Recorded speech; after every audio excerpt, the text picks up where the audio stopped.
Here we are today at the Sodom Dam right here in Brewster, New York, and we're going to talk about why Connecticut contractors should think twice before crossing over into New York.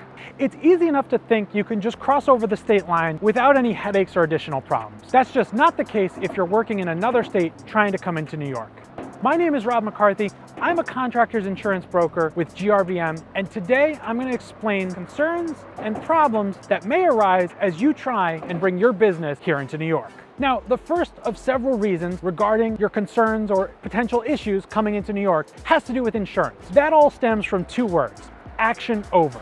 If you are fortunate enough to have a policy that doesn't specifically exclude the state of New York, you might be thinking, I'm all set.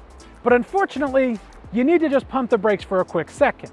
Just because your policy doesn't exclude New York doesn't mean you're fully covered when it comes to general liability here in New York.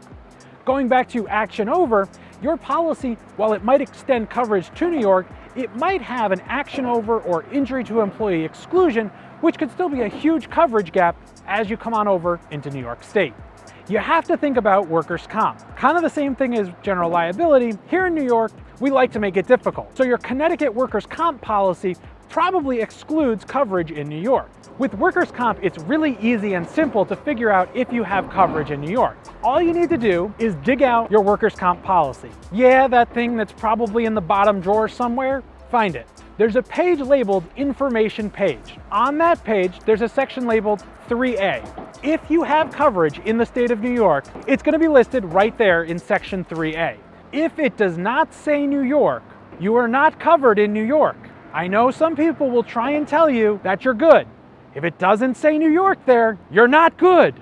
The good news is, if you're in a lower risk trade like an electrician, plumber, HVAC, you can usually get New York added with just a simple phone call.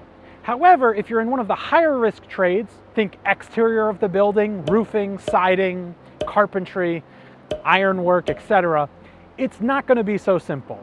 It's going to require, most likely, a new, separate New York workers' comp policy.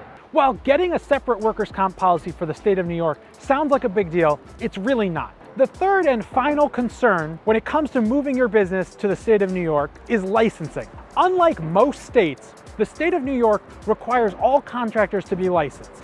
Seems kind of counterintuitive because I'm not sure a painter needs a license. But here in New York, you're going to need to get licensed. And one license does not cover you for the entire state. You're going to need separate licenses and pay separate fees for each county that you want to work in. Bottom line, expanding your business into the state of New York can be a really awesome thing. However, you need to be aware of the potential pitfalls that exist. Thanks for watching, guys. I really appreciate it. If you want to continue the conversation, hit the link in the description below.